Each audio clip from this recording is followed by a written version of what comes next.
Assalamualaikum warahmatullahi wabarakatuh. Jumpa lagi dengan channel Wan Kuswendi ya. Sahabat inspirasi, relawan inspirasi dimanapun Anda berada. Yang baru gabung silahkan untuk subscribe terlebih dahulu, like, comment, and share ya. Di sini Wan Kuswendi akan mereaksi salah satu video lanjutan dari video yang sebelumnya, yaitu Cinta Seorang Muslimah. Kali ini kita akan melanjutkan apa yang sudah dilanjutkan dalam episode sebelumnya. Ya, episode sebelumnya yaitu episode yang ke-5. Kali ini kita akan melanjutkan pada episode yang ke-6. Baik, tidak menunggu lama lagi, kita akan lanjut pada Cinta Seorang Muslimah episode 6. Oke, mulai.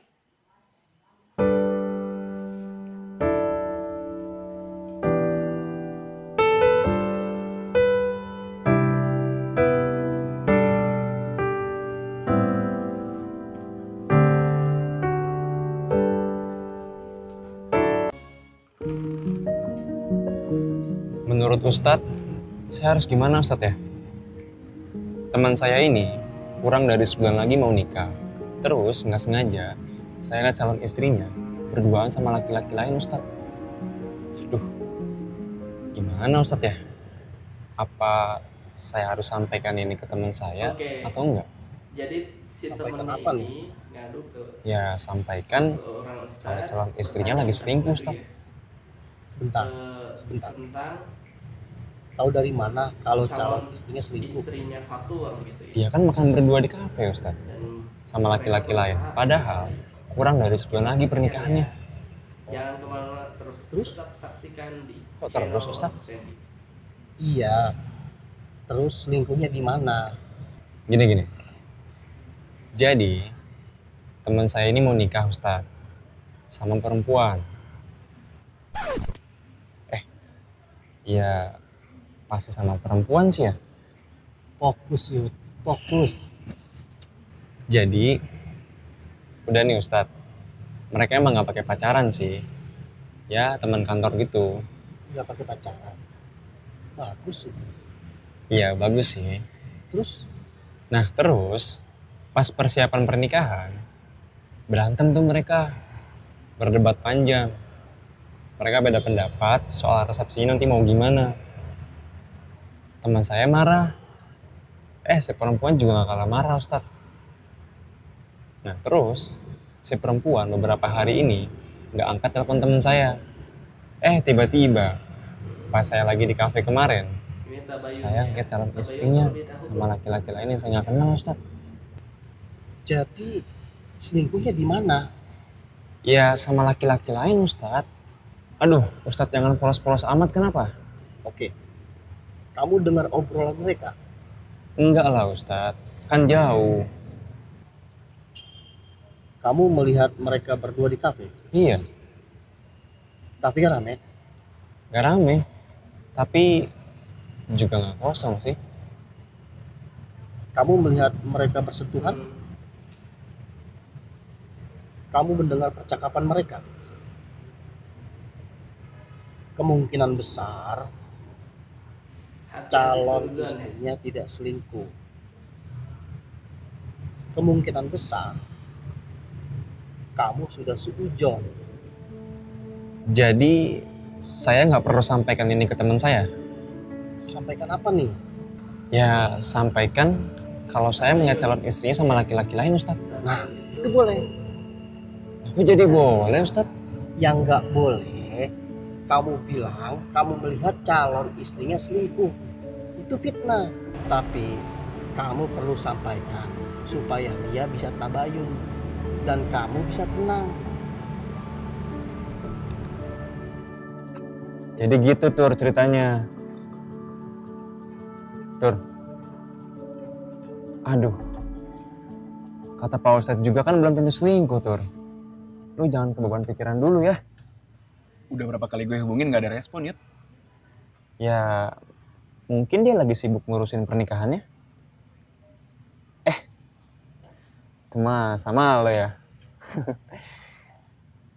Ya intinya, gue setuju sama Pak Ustadz.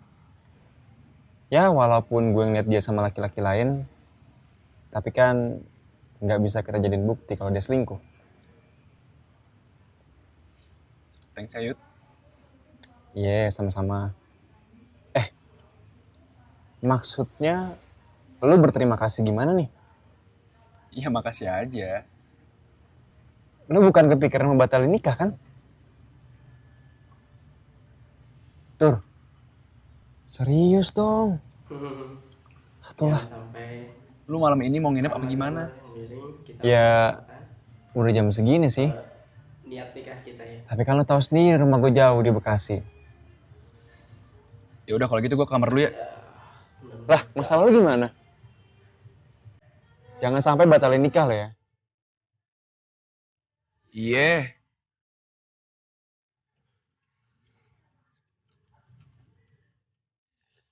Ini benar-benar teringat terus ya.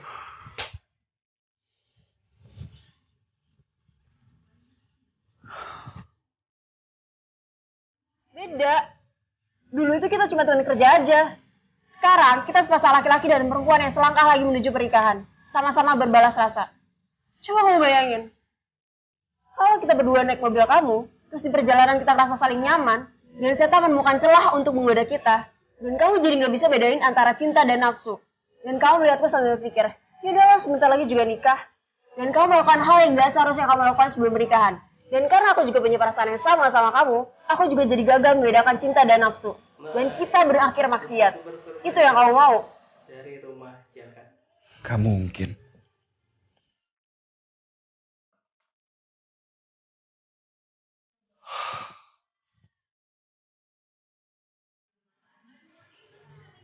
Desaku Berkurban adalah program ibadah kurban yang pendistribusiannya dilakukan untuk desa minim pekurban.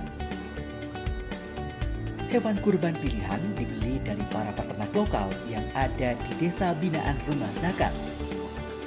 Mari wujudkan lebih banyak kebahagiaan melalui program Bahagia Bersama Desaku Berkurban. Berangkat bareng ibu lagi. Enggak bu, hari ini aku mau ke kantor. Berarti ketemu Fatur. Ketemu. Lagian nggak baik kan bu berantem lama-lama. Ikut saja guys. Ye, udah damai. Dari rumah Jakarta. Baru mau ibu. Ibu lagi nonton apa? Ini lagi lihat iklan kurban. Ibu kayaknya tahun ini di rumah zakat kurbannya. Ikut program Desaku Berkorban. Yang nantinya korbannya akan disalurkan di desa yang sedikit pengkurban katanya. Dulu ayahnya ibu, kakek kamu pernah cerita. Iya. Katanya korban itu latihan berumah tangga. Hubungannya potong kambing sama pernikahan apa bu? Bukan potong kambingnya, tapi korbannya. Kamu tahu apa yang disembelih saat berkorban? Kambing? Ego, kepemilikan, perasaan memiliki sesuatu yang padahal sejatinya. Jadi kurban itu adalah latihan berumah tangga. Apa sih kaitannya gitu ya antara berumah tangga dengan memotong kambing hewan kurban? Sebenarnya sama-sama aja sih ya gitu ya. Yang namanya memotong kambing, memotong hewan sapi dan sebagainya itu sama aja dengan pemotongan dan sebagainya. Tetapi di sini ada yang beda ya. Apa perbedaannya kalau memotong hewan kurban di sini? Maksudnya itu adalah memotong atau memotong kepemilikan, ya rasa itu ya, rasa memiliki terhadap sesuatu, yaitu yang harus dipotong dan harus diikhlaskan begitu. Sebagaimana Nabi Ibrahim alaihissalam pada waktu itu, karena ketaatan beliau kepada Allah Subhanahu wa taala, terhadap Allah Subhanahu wa taala, terhadap perintahnya, bahwa pada saat itu ketika Allah suruh malaikat atau Allah perintah Nabi Ibrahim ya untuk berkurban atau menyembelih seorang putranya yang bernama Ismail alaihissalam, begitu ya, maka segera juga dia melaksanakan. Padahal ya Nabi Ismail itu merupakan seorang putra pada Nabi Ibrahim yang benar-benar Nabi Ibrahim cintai, kasihi dan sayang. Tetapi karena perintah Allah Subhanahu wa taala yang harus menyembelih Nabi Ismail begitu, maka Nabi Ibrahim segera itu melaksanakannya. Ya, ini sebuah lambang ketaatan kepada Allah Subhanahu wa taala bahwa kurban itu adalah menyembelih, memotong kepemilikan. Ya, sehingga apa yang kita miliki semua hanya titipan daripada Allah Subhanahu wa taala. Kita lanjutkan, guys.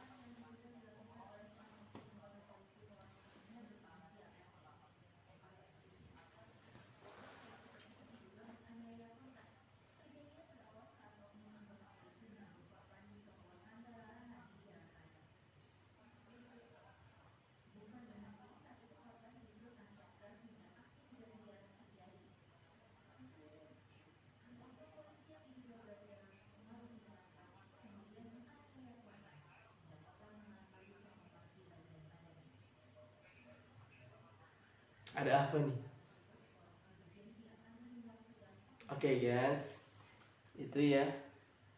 Jadi pada intinya pertama tadi adalah berhati-hati terhadap apa yang kita lihat, ya, apa yang kita dengar, ya, karena sesuatu itu yang kita lihat belum tentu itu menjadi benar, dan sesuatu yang kita dengar juga itu belum tentu benar. Maka di sini perlunya tabayun terhadap sesuatu, karena ketika kita menyebarkan sesuatu yang salah akan menjadi atau berbuah menjadi fitnah, dan fitnah itu lebih kejam dari pembunuhan. Oke, semuanya yang dirahmati Allah Subhanahu wa taala, berhati-hati terhadap fitnah, terhadap penyampaian yang salah, maka dilakukanlah tabayun. Tabayun itu mencari kebenaran, mencari kejelasan atas apa yang kita lihat, yang kita dengar, ya, begitu. Dan yang namanya berkurban itu, ya, mutlak, ya, apa yang kita punya, apa yang kita miliki, ya, apa yang kita punya, apa yang kita miliki, semata-mata hanya titipan dari Allah Subhanahu wa taala.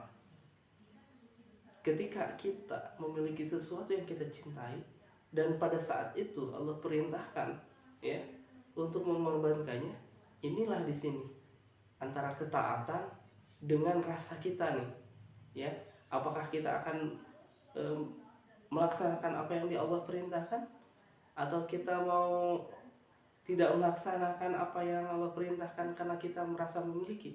Nah, ini ujiannya, seberapa jauh kita mentaati apa yang Allah perintahkan. Oke, itu saja yang bisa kita pertemukan pada malam kali ini. Akhir kalam, wabillahi taufiq wal hidayah. Assalamualaikum warahmatullahi wabarakatuh.